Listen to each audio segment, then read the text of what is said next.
El presidente Xi Jinping asegura que China ha emprendido el camino de la construcción de un país socialista moderno y su intención es seguir liderando ese proyecto. Ante los 2.300 delegados del Partido Comunista, ha repasado los logros obtenidos en los 10 años que lleva en el poder. Logros que han consolidado a China como segunda potencia económica del mundo.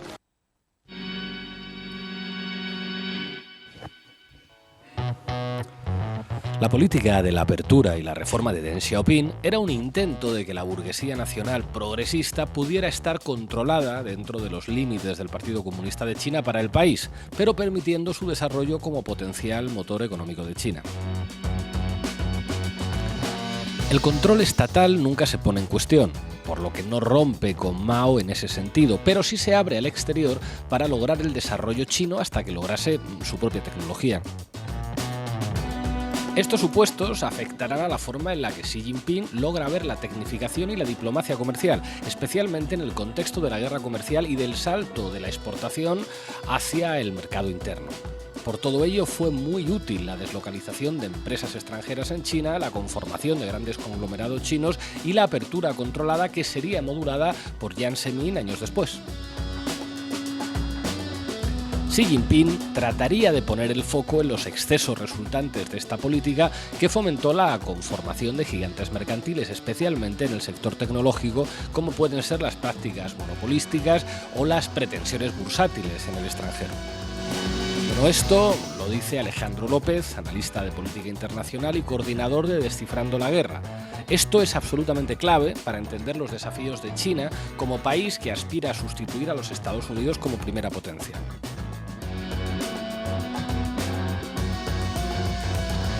Pero si algo enseña la historia del sistema mundo capitalista es que ninguna transición hegemónica se lleva a cabo sin el concurso del gran mecanismo de reordenación política del mundo, la guerra. Hablar de geopolítica casi nunca trae buenas noticias. Hoy en La Base hablamos de China, donde en el 20 Congreso del Partido Comunista se decide el futuro del país y en buena medida del mundo. Bienvenidos y bienvenidas.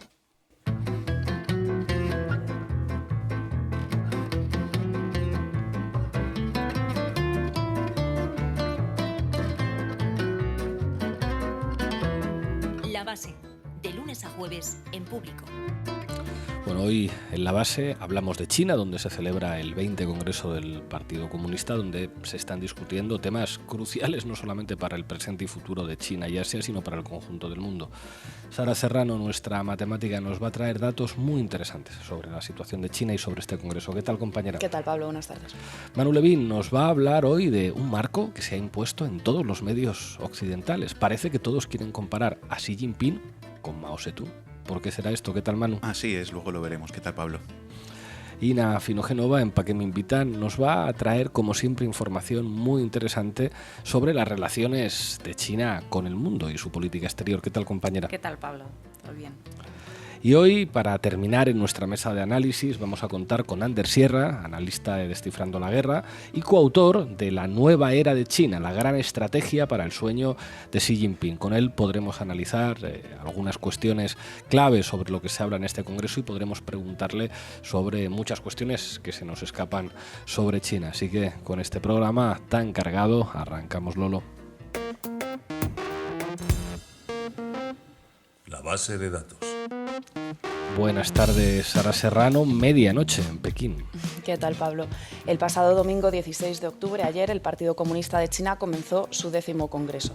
Este encuentro, que durará una semana, se celebra una vez cada 5 años y en él se fijan las posiciones estratégicas del partido y se anuncian algunos puestos de dirección clave, incluido el de secretario general del partido. Además, los cerca de 2.300 participantes eligen a unos 200 miembros del Comité Central, encargados de designar a su vez a los 25 integrantes del Politburó y a los 7 miembros de su comité permanente, que es el máximo órgano de dirección del país. Bueno, ¿y qué está en juego exactamente en este congreso, Sara? Bueno, como comentábamos, el congreso durará toda la semana y aún no se han anunciado los principales nombramientos, pero lo que parece claro es que todo apunta a la reelección de Xi Jinping como secretario general del partido. Hasta ahora los mandatos de los secretarios generales del Partido Comunista Chino estaban limitados a 10 años, pero en 2018 se eliminaron estos límites constitucionales, permitiendo a Xi continuar como líder del partido. Y esto le permitirá iniciar un tercer mandato y ser reelegido presidente de la República Popular China en la Asamblea Popular el año que viene. Sí, además parece que Xi conservará la jefatura del Estado y la presidencia de la Comisión Militar Central, es decir, que mantendrá el poder sobre el Ejército Popular de Liberación, que son las Fuerzas Armadas chinas. Pero no todo está asegurado, está por ver también quiénes integrarán el Comité Permanente del Politburó del partido y quién será el próximo primer ministro chino tras la salida del actual jefe de gobierno, Li Keqiang. Según señalan algunos expertos, otra cuestión importante de este Congreso es la limitación de la pluralidad interna dentro del partido. El Partido Comunista Chino no es una estructura monolítica. Bueno, difícilmente puede serlo, teniendo en cuenta que con cerca de 100 millones de militantes, teóricamente es la principal organización política del mundo. Sí, de hecho el Partido Comunista es el eje vertebrador del Estado chino, pero bueno, está lejos de ser un bloque homogéneo. Dentro de él conviven distintas corrientes políticas articuladas en torno a diferentes liderazgos. Uno de los grupos más influyentes está liderado por el todavía primer ministro Li Keqiang. Aunque proviene de una línea más socialdemócrata, referenciada en el expresidente Hu Jintao, actualmente se encuentra en posiciones más liberales, con una política económica bautizada como Liconomics, de renovación de la economía de mercado. Por otro lado está Xi Jinping, liderando una corriente heredera de los príncipes rojos del Partido Comunista Chino, descendientes directos de otros altos cargos del partido. Xi ha apostado por el comercio internacional, por la diplomacia comercial y la tecnologización del trabajo, pero su mayor logro consiste en haber sido capaz de integrar en su pensamiento ciertas ideas de sus principales referentes previos. Por un lado, la revolución socialista de Mao, la línea de libre mercado de Deng y Yang, y la línea más social de fortalecimiento del estado de bienestar de Hu. La diferenciación entre ambas corrientes es eminentemente una lucha de poder, pero también subyace una diferencia ideológica de fondo. Bueno, a quien esté interesado en saber más sobre la pluralidad en las líneas políticas del Partido Comunista de China, recomiendo que lea el último artículo de Alejandro López en Descifrando la Guerra. Bueno, en el que ha sido su discurso inaugural del 20 Congreso, Xi Jinping ha esbozado algunas de las líneas generales de lo que va a ser la estrategia del Partido Comunista de China para los próximos años, ¿verdad? Sí, en su hoja de ruta para el próximo quinquenio hizo énfasis en lo que el gobierno chino denomina seguridad nacional y que incluye asegurar sectores estratégicos como la alimentación, las cadenas de suministros o la soberanía tecnológica. El plan que ha presentado también contempla mejorar la economía de mercado socialista, un sistema industrial más sofisticado, revitalizar las zonas rurales, una mayor coordinación entre las regiones y una apertura al exterior de alto nivel. En lo que respecta a su relación con Taiwán, ha advertido que China reintegrará a la isla bajo su propia soberanía y no ha descartado hacerlo además por la vía militar si esto fuera necesario. Ha dicho textualmente: China impulsará invariablemente la gran causa de la reunificación de la patria. Y en cuanto a su proyecto geopolítico, Xi ha señalado que China, leo textualmente, participará activamente en la reforma y vertebración del sistema de la gobernanza global, se atendrá al multilateralismo genuino, promoverá la democratización de las relaciones internacionales e impulsará el desarrollo de la gobernanza global en una dirección más justa y más razonable. Bueno, pero este congreso se está produciendo en un contexto socioeconómico complicado para China. ¿A qué desafíos se enfrenta Xi Jinping, Sara? Bueno, en primer lugar, las previsiones de crecimiento económico no son las que se esperaban. El Banco Mundial ha señalado que la economía china apenas crecerá un 3% del PIB en 2022. Esto queda muy lejos del objetivo contemplado por el Gobierno de alcanzar el 5% de crecimiento. Frente a esto, el Banco Central chino ha tratado de incentivar la demanda interna reduciendo los tipos de referencia. En concreto, ha reducido 5 puntos básicos los tipos de préstamos a largo plazo y 15 los préstamos a 5 años. Tengo entendido que en esa limitación del crecimiento de la economía china ha tenido mucho peso la política de COVID-0 del gobierno chino, ¿no? Los confinamientos, etc. Eso es. Esta estrategia, basada en la limitación de movimientos y el aumento de controles y vigilancia, se ha extendido durante casi 3 años y ha disparado el descontento entre la población. El confinamiento de millones de personas ha golpeado duramente a la economía y ha afectado especialmente a los más jóvenes, entre los que el paro ha aumentado hasta alcanzar el 20%. De momento, estas políticas de contención del COVID no han decaído, a pesar del escaso número de contagios, y muchas ciudades chinas siguen expuestas a confinamientos estrictos. Sin ir más lejos, el pasado 5 de septiembre, la ciudad meridional de Shenzhen ha vuelto a confinar a su población y esto ha provocado que hayan crecido las críticas y las protestas contra el gobierno. Y el receso de la economía, en el que también han tenido un enorme peso las sanciones impuestas por Occidente, luego también hablaré de ello, está provocando la reacción de muchas empresas y la retirada de inversiones inversiones extranjeras. Sí, en las últimas semanas se ha filtrado a los medios una carta que revela hasta qué punto las élites económicas del país están preocupadas por la situación financiera. Se trata de una misiva escrita por el todopoderoso fundador del gigante de las comunicaciones, Huawei. En ella dice que el descenso de la economía nacional lo notará todo el mundo en China. En el pasado, la globalización fue nuestro ideal y nuestra aspiración era servir al conjunto de la humanidad. ¿Cuál es hoy nuestro ideal? Sobrevivir y ganar algo de dinero allí donde podamos. Desde este punto de vista necesitamos ajustar la estructura del mercado y reflexionar sobre lo que podemos hacer y lo que debemos abandonar, es lo que dice textualmente. Además, la grave crisis inmobiliaria que atraviesa el país no deja de profundizarse y amenaza con dar paso a una crisis financiera sistémica. Según los cálculos, 1/3 de los principales promotores inmobiliarios, entre los que se encuentra el gigante Evergrande, podría entrar en suspensión de pagos de aquí a finales de año.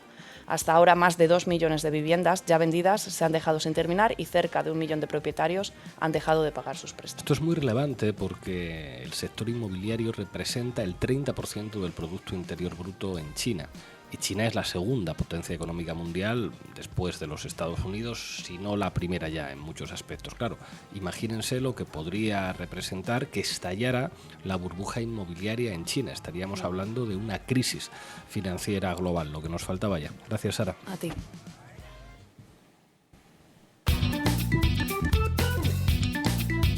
La Base, con Pablo Iglesias, Sara Serrano, Manu Levín e Ina Afinogenova.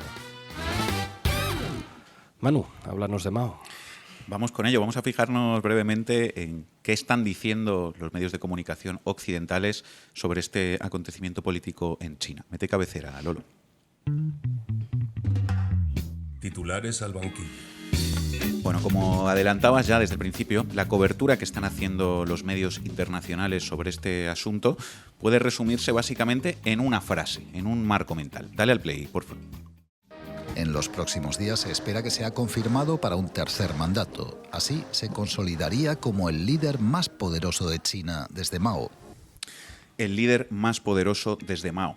Es muy curioso que esa comparación con la figura de Mao aparece de forma idéntica en prácticamente todos los medios de comunicación de esta parte del mundo, tanto agencias de noticias como medios públicos o también medios de derecha. Fijaos, Deutsche Welle, canal público alemán. China celebra su 20º Congreso del Partido Comunista. Se espera que a Xi Jinping le sea encargado un tercer mandato. Esto afianzaría su posición como líder más poderoso desde Mao. Televisión Pública de Argentina. Comienza el 20º Congreso del Partido Comunista de China, que podría darle el tercer mandato consecutivo al secretario general Xi Jinping, convirtiéndolo en el líder chino más poderoso desde Mao Zedong. Al Jazeera en inglés. ¿Es Xi Jinping el nuevo Mao Zedong de China? Associated Press. China abre una conferencia del Partido Comunista en la que se espera que el líder Xi Jinping reciba un tercer mandato de 5 años, lo que rompe con los precedentes recientes y lo establece como posiblemente el político chino más poderoso desde Mao Zedong. BBC News. Cómo Xi Jinping se convirtió en el líder chino con más poder desde Mao. New York Times. Xi Jinping es la segunda venida de Mao Zedong. La Derecha Diario de Argentina. Xi Jinping será reelecto como líder supremo de China, los 10 años del dictador comunista más poderoso desde Mao.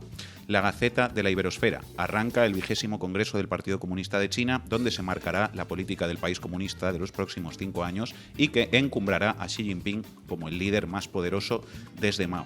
La Vanguardia. Las 4 claves que definen a Xi Jinping como el nuevo Mao. Y el que más explícitamente verbaliza esto. Voz Populi. El nuevo Mao Zedong. El nuevo Mao. Pues es bastante evidente cuál es el principal marco mental sobre Xi Jinping que se pretende instalar en los grandes medios de comunicación occidentales. Lo tienen claro, Xi Jinping igual Mao. Sí, ¿no? La misma copia y pega para todos. Bastante llamativo que casi todos los titulares en medios de distintos países y bastante dispares en su línea editorial sean casi idénticos en este tema. La verdad ¿no? que sí, a veces uno no se explica cómo el mismo marco idéntico acaba en todos los titulares, ¿no? Varios comentarios sobre esto. Si os fijáis, muchos de esos titulares que os he leído apoyan esa comparación con Mao en la duración que se prevé para el mandato de Xi Jinping si es reelegido para un tercer periodo de 5 años, lo que significaría que cuando acabe ese periodo habrá estado 15 años al frente de China. Lo que pasa es que no es del todo verdad decir que un liderazgo de 15 años en China es el más largo desde Mao, porque Deng Xiaoping, aunque lo hizo desde fuera de los cargos de presidente de la República o secretario general del partido, también mandó 15 años en China, en concreto desde el 78 hasta el 93. Y por otro lado, decir también que, en mi humilde opinión, construir una comparación así en base simplemente a la duración de los mandatos no es que aporte demasiado en términos analíticos, porque es, no sé, como si definiéramos la figura de Felipe González, como gobernó 14 años, como el más poderoso de España desde Franco, o a Angela Merkel, que estuvo 16 años, como la más poderosa de Alemania desde Hitler, que estuvo 12 años. Que a su vez es la sexta parte del tiempo que reinó Isabel II de Inglaterra, ¿no? Total, menudo pringao Hitler entonces, ¿no? Que la otra era 6 veces más poderosa que él porque estuvo 70 años en vez de 12. En fin, digo esto así porque no parece que tenga mucho sentido tratar de equiparar figuras tan absolutamente dispares y de periodos históricos y políticos tan diferentes basándose en una comparación así cuantitativa de número de años, ¿no? Como es, a mí al menos me parece un poco peregrina.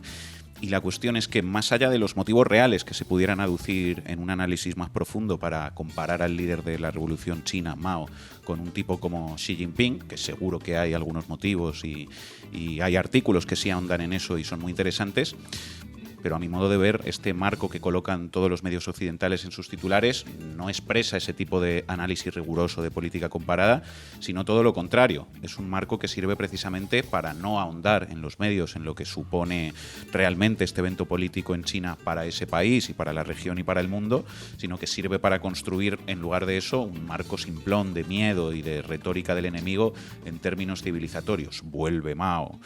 Quizá por eso las comparaciones nunca son con Deng Xiaoping, que podrían serlo, ¿no? Si de lo que estamos hablando es de número de años de liderazgo, sino que son siempre con Mao, porque de lo que se trata, creo yo, es de que dé un poco de miedito. Y los medios occidentales a la figura de Deng Xiaoping, que fue impulsor de políticas de restauración capitalista en China, digamos que no la ven con tan malos ojos como al malvado Mao, que sí encarna ese significante del enemigo comunista.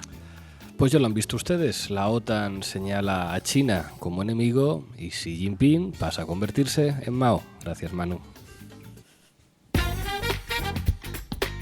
Si ves manipulación en los medios de comunicación, envíanosla a titularesalbanquillo@gmail.com. Ina Finogénova, tus seguidores asiáticos están deseosos de que les hables de China. Adelante. Solo después de la cabecera. ¿A qué me invitan? El análisis internacional de Ina Finogénova.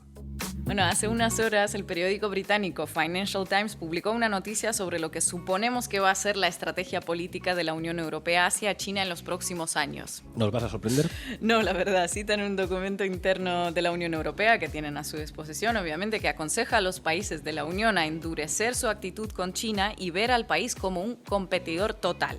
El documento está redactado para ministros de Exteriores de los países de la Unión Europea, es de 5 páginas y, según Financial Times, solo un párrafo está dedicado a una posible cooperación en áreas del cambio climático, el medio ambiente y la salud. Para todo lo demás, competidor total.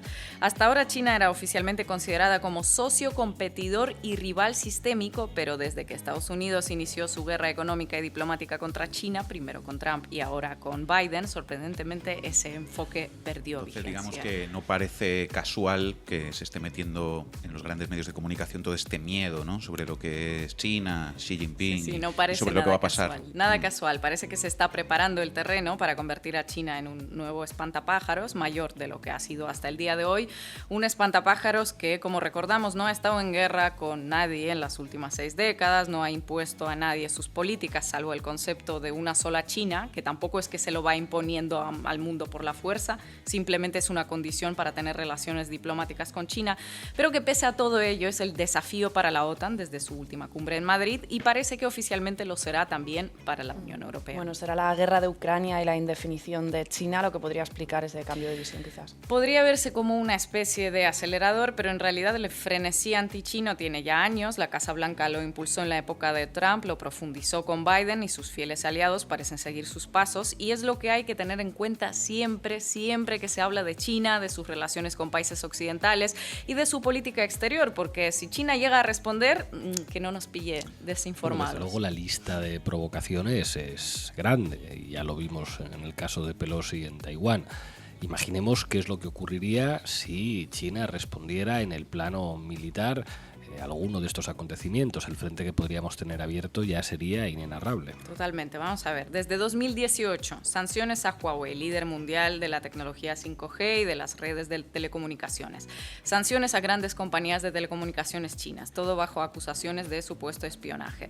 Detención en Canadá de una de las ejecutivos de Huawei por presunto fraude. Un reciente decreto que impide a profesionales con ciudadanía de Estados Unidos trabajar en empresas chinas especializadas en la fabricación de semiconductores. Eso solo si hablamos de los intentos de dinamitar la economía china y solo de una parte de todos los paquetes de medidas. Esos esfuerzos van de la mano con un progresivo cerco militar. La alianza AUKUS, una suerte de la OTAN anti-China que se estableció en 2021 y prevé dotar la flota australiana de submarinos nucleares que estarían en la zona de Indo-Pacífico. Suponemos que todo ello es para proteger a Australia de Corea del Norte, ¿no? Por supuesto.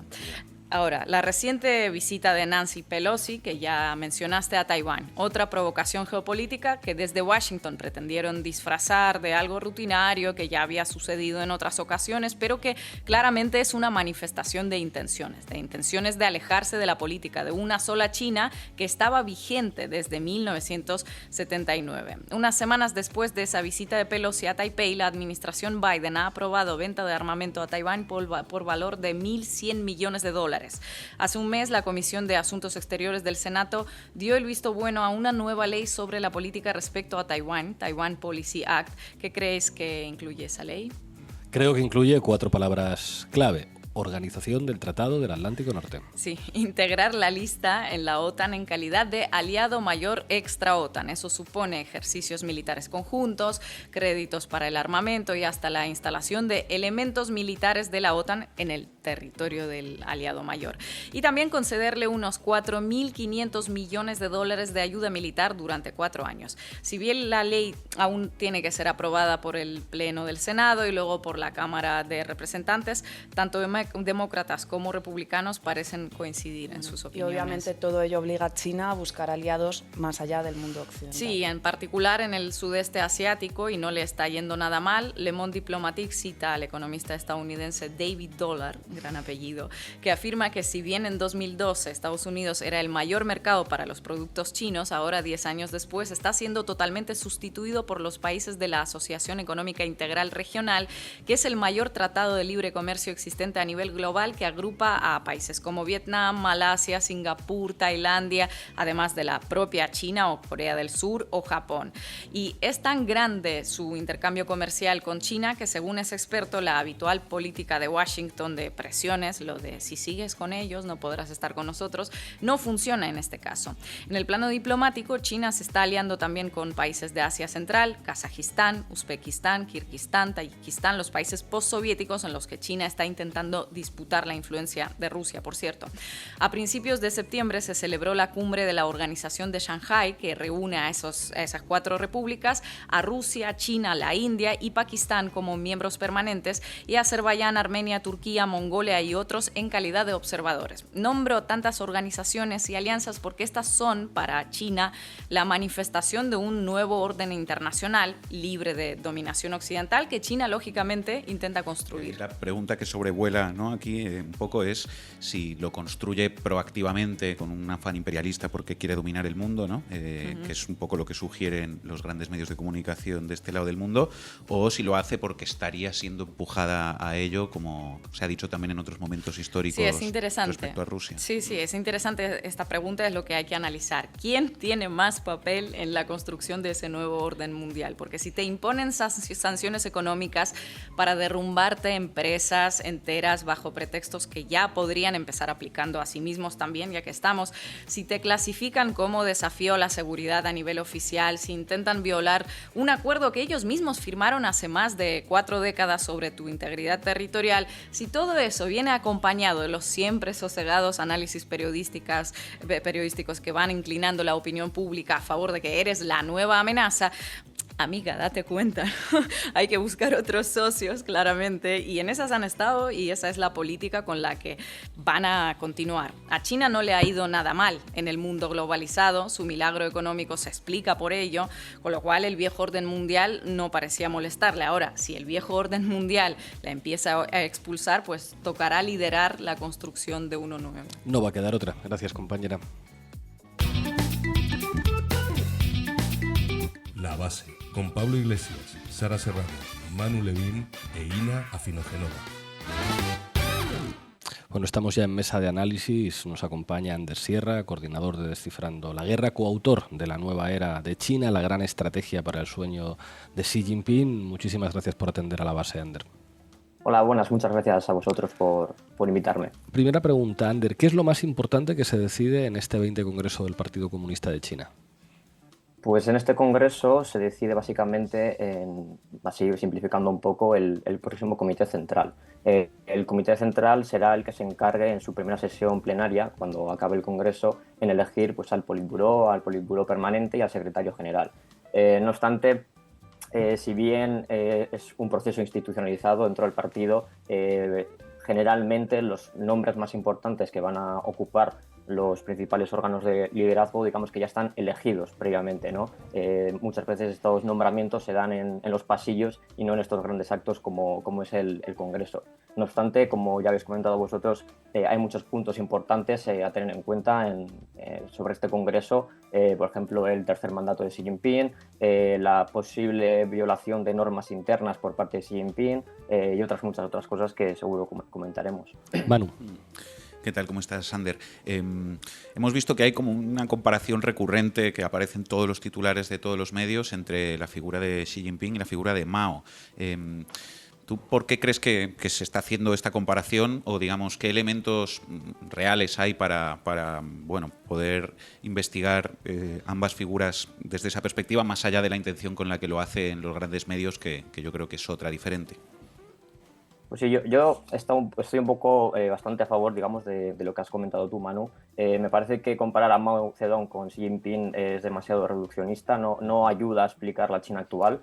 Como tú bien has mencionado, son contextos políticos, económicos y sociales completamente distintos. La China de Mao, perdón, con la revolución cultural, el gran salto adelante, la revolución socialista, etcétera, es completamente diferente a la que hay hoy.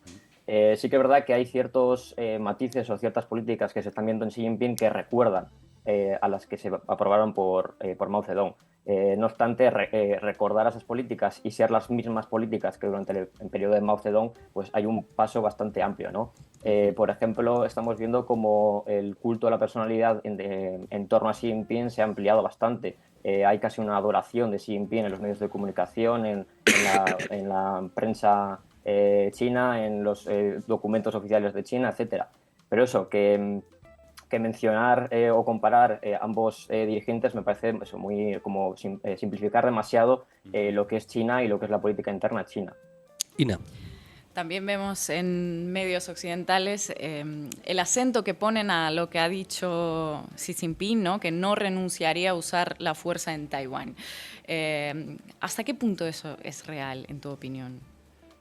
Yo creo que los líderes chinos intentan materializar esa reunificación de forma pacífica, básicamente porque es más beneficioso para su propio país, ¿no? Una guerra ahora o usar la fuerza en Taiwán podría ser bastante catastrófico para la economía y para la sociedad china.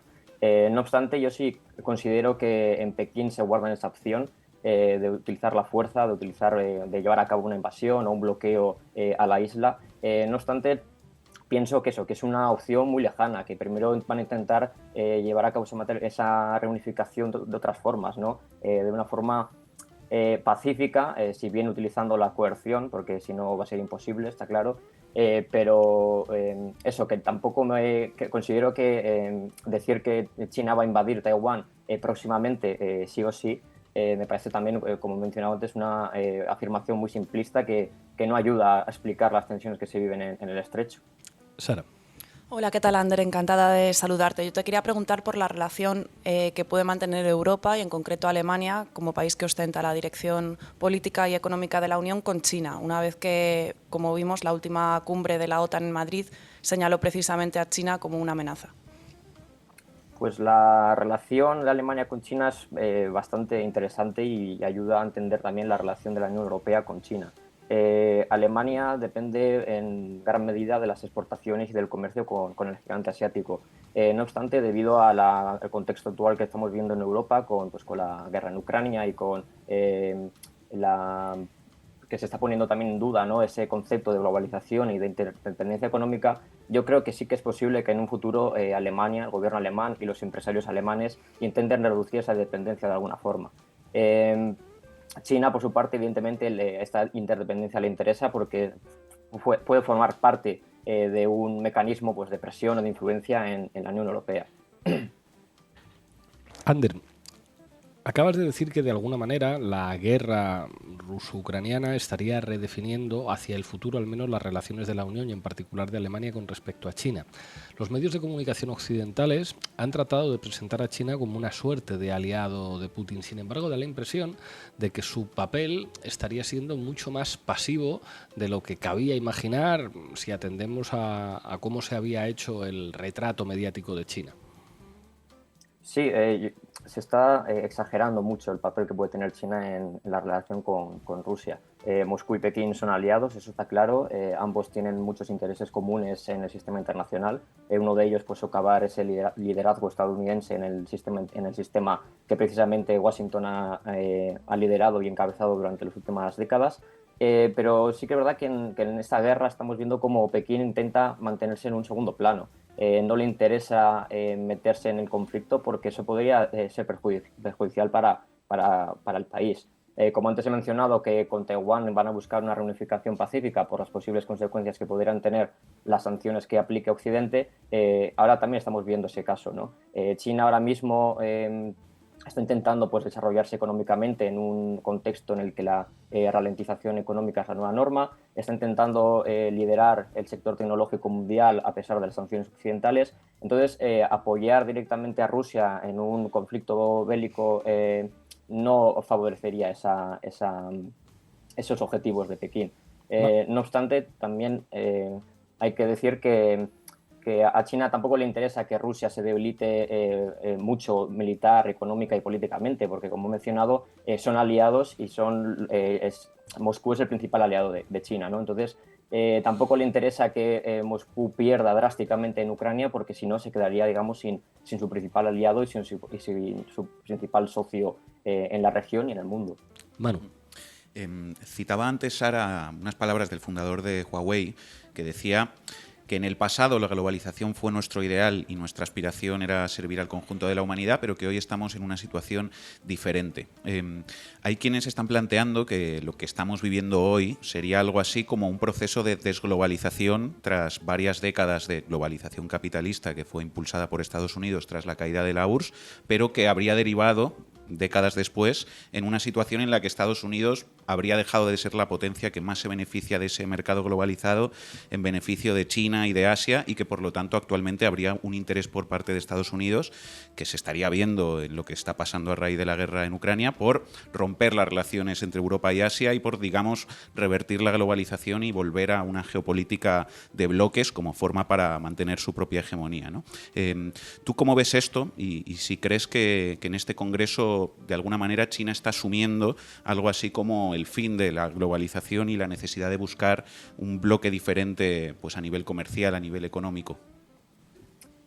Sí, como comentas, a Estados Unidos ya no le beneficia tanto esa globalización que impulsó desde el final del siglo XX, y está intentando retroceder, ¿no?, ese proceso que se empezó. Por ejemplo, las sanciones contra China forman parte de esa estrategia de intentar desvincularse del gigante asiático de alguna forma. China, por su parte, evidentemente le sigue interesando mucho esa globalización, le interesa mercados abiertos, le interesa poder seguir vendiendo todas las exportaciones y todo lo que se produce en casa, porque al menos por ahora no ha conseguido dar el salto a una economía basada en los servicios y en la inversión interna, ¿no? Sigue dependiendo mucho de esas exportaciones y para ello es imprescindible la globalización y proyectos como la nueva ruta de la seda. No obstante, también creo que es interesante añadir que muchas veces se habla de esa desglobalización por parte de Estados Unidos, pero pocas veces se habla también de que la propia China se está intentando desvincular de alguna forma del mundo exterior. Y me explico. Si bien le interesa esa globalización, le interesa aumentar su influencia política y económica en el exterior, también está intentando que los países extranjeros tengan una menor influencia en el país, ¿no? Y por ese motivo está llevando a cabo pues, diferentes políticas para reducir el peso que tienen pues, los países y las empresas extranjeras en la sociedad, en la política y en la economía china. Un ejemplo muy significativo es, por ejemplo, Hong Kong.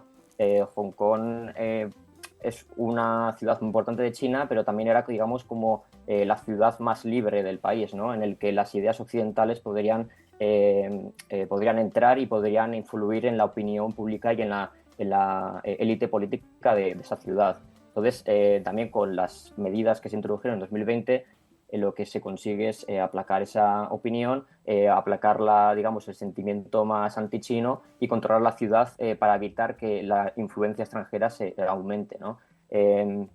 Entonces, sí que es verdad que Estados Unidos está intentando sancionar a China como parte de esa desglobalización, pero a China también le interesa que los países extranjeros pierdan su influencia en la política y en la economía interna del país. Entonces, yo creo que hay que hablar de una desglobalización y desvinculación por parte de China. Ina. Ander, siempre que hablamos de China tenemos esa tendencia de europeizar el debate. Pero nosotros tenemos muchos seguidores en Latinoamérica. ¿Cuál crees que va a ser el papel de China, o ya es, en América Latina respecto, por ejemplo, a Estados Unidos? Pues sí, claro. En esta confrontación que estamos viendo entre China y Estados Unidos, a Pekín le interesa cada vez más sus relaciones con el sur global, ¿no? Con los países pues, en vías de desarrollo, y una de ellas son los países de Latinoamérica se pueden, considerar en ese grupo. Sin duda, en los próximos años a China le va a interesar fortalecer esas relaciones con los países latinoamericanos y del Caribe, que por cierto, cabe recordar que varios países del Caribe siguen reconociendo a Taiwán. Entonces, a China le interesa ampliar los vínculos económicos con Latinoamérica, por lo que he mencionado antes, porque le sigue interesando esa globalización, le sigue interesando mercados abiertos, y porque además Latinoamérica es un mercado bastante jugoso para China, no solo en las exportaciones, sino también en las importaciones. Entonces, la política que está llevando Pekín en este sur global, si lo podemos llamar así, es utilizar ese principio de la no interferencia en los asuntos internos de otros países, ¿no? Que Pekín vende que, por ejemplo, Estados Unidos interfiere en los países para obligarles a adoptar medidas políticas o económicas, y China, en cambio, intenta ir con un discurso de ganar-ganar, de yo no me meto en tus asuntos, yo solo vengo aquí a hacer negocios contigo y así ganamos todos, ¿no? No obstante, claro, de ahí de la teoría a la práctica puede haber un paso muy grande, pero en principio sí que hay una política diferente a la que ha llevado Estados Unidos desde mediados del siglo XX, una política más intervencionista, digo Estados Unidos. China, en cambio, pues intenta ganar esa influencia o ganar ese peso en Latinoamérica pues a través del poder económico, porque es la base, ¿no?, de cualquier hegemonía. El poder económico porque es la base de cualquier hegemonía política. Sara. Sí, para terminar, yo quería preguntarte por la crisis inmobiliaria que atraviesa el país. Como comentábamos antes, esta crisis ha puesto en riesgo la quiebra de un tercio de las promotoras inmobiliarias del país, y quería preguntarte cómo crees que puede afectar esto a la interna y también a la economía global. Pues sí, China está atravesando una grave crisis inmobiliaria en el país. También es fruto de las políticas de prosperidad común, como lo llaman los chinos. Pekín ha intentado de alguna forma regular toda la burbuja que ha habido en el país, pero eso ha provocado sin quererlo, una grave crisis, ¿no? Además, Pablo ha dado un dato antes, que el 30% de la economía china depende del sector inmobiliario, pero es que también los gobiernos locales, y los gobiernos provinciales invierten el dinero en proyectos sociales gracias a la venta de terrenos que realizan, ¿no? Un gobierno local vende un terreno para una empresa inmobiliaria para que se lleve a cabo un proyecto inmobiliario, pero claro, provocado por toda esta burbuja que se está viendo en China, esos ingresos se están reduciendo drásticamente. Entonces, en caso de seguir seguir agrandándose esa burbuja y en caso de estallar definitivamente, podríamos ver no colapso, como dicen muchos medios de comunicación, pero sí que podríamos ver un impacto muy importante en la economía china y en las digamos, gobiernos locales del país, ¿no? Que eso puede llevar en otros muchos problemas, pues como falta de ingresos por parte de las autoridades, mayor desempleo, mayor ralentización económica, etcétera, etcétera. Entonces hay que tener un ojo echado a lo que está pasando con el sector inmobiliario chino. Ander Sierra, analista de Descifrando la Guerra, muchísimas gracias por atender a La Base. Gracias a vosotros. Bueno, llegamos al final. Recordad que en cuanto termine ahora La Base, empieza nueva temporada de Anita Fuentes, que hoy va a analizar algunas series y películas que satirizan a los ricos. Y os dejamos con un temazo del desaparecido Ennio Morricone, La China è vicina. China está cerca. Hasta mañana.